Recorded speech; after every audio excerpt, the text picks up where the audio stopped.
மகநதி சீரியல்ல அந்த 2வது ஃபேமிலி வந்து இப்ப எங்களுக்கு சொத்த பிரிச்சு குடுங்க. அப்படி இல்லன்னா, சொத்துக்கான காசனாச்சும் குடுங்க அப்படின்னு சொல்லி வந்து போராட்டம் பண்ணிக்கிட்டு இருக்காங்க இல்லையா? அதெல்லாம் குடுக்க முடியாது. எதா இருந்தாலும் கோர்ட்ல பேசிக்கிங்க அப்படின்னு சொல்லி பார்க்குறாங்க.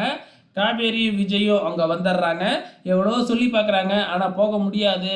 நீங்க எங்களுக்கு சொத்த பிரிச்சு குடுத்தா தான் போவோம். நீங்க பாட்டுக்கு இங்க வந்துட்டீங்கன்னா என்ன பண்றது? அப்படி இல்லன்னா அந்த கொடைக்கானல் வீட்டு சாவிய குடுங்க. நாங்க அங்கனாச்சும் தங்கி இருக்கோம் அப்படின்னு சொல்றாங்க. எதுக்கு அந்த சாவிய குடுத்தா, அதுக்கப்புறம் அந்த சொத்த எங்களுதுன்னு சொல்றதுக்கா? அப்படின்னு சொல்லி மறுத்தர்றாங்க. ஸோ கங்காவுக்கு கோவம் வந்து வேகமா கத்துறதுனால அந்த இடத்துலயே வயித்த பிடிச்சுக்கிட்டு விழுவுறாங்க. ஸோ இத பார்க்குற அந்த 2வது ஃபேமிலி வெளியில போய் நின்னுக்குறாங்க. நம்ம விஜய் வந்து, "இப்ப நீங்க இங்க இருக்க வேண்டாம். பேசாம எங்க வீட்டுக்கு வந்துருங்க" அப்படின்னு சொல்லி கூப்பிடுறாப்புல. ஆரம்பத்துல வேணாம் அப்படின்னு சொல்லி மறுக்கிறாங்க.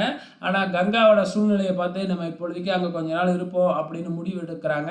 ஸோ வெளிய வந்து கதவ சாத்துறாங்க. இத பார்த்த உடனே, "என்ன நீங்க பேசுறேன்னு தானே சொன்னீங்க. அதுக்குள்ள ஏன் கதவ சாத்திட்டு எங்க போறீங்க?" அப்படின்னு கேட்கும்போது, "அதெல்லாம் சொல்ல முடியாது. நீ எதா இருந்தாலும் கோர்ட்ல போய் கேஸ் போட்டுக்க" அப்படின்னு விஜய் சொல்லி பார்க்குறாப்புல.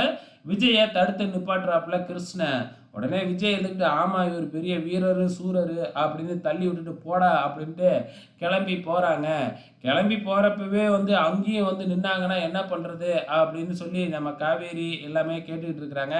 அதே மாதிரியே அந்த வீட்டுக்கும் போயிடுறாங்க. அங்க வீட்டுக்கு போய் பார்த்தா கரெக்ட்டா அவங்க அங்க உட்கார்ந்துருக்கிறாங்க. ஸோ தாத்தா, பாட்டி, அப்புறம் அன்பு எல்லாமே அங்க நிற்கிறாங்க. ஸோ அவங்க எல்லாத்தையும் தாத்தா வந்து இது அவங்களோட பிரச்சனை நம்ம பேச வேணான்னு உள்ளார அழைச்சுக்கிட்டு போறாப்புல. அதுக்கப்புறம் வந்து பார்த்தீங்கன்னா, இங்கேயே எங்களோட சொத்து குடுக்காம நாங்க போக மாட்டோம் அப்படின்னு பிரச்சனை பண்ண ஆரம்பிக்கிறாங்க. இதுக்கப்புறம் என்ன நடக்க போகுது அப்படிங்கிறத பொறுத்திருந்து பார்க்கலாம்.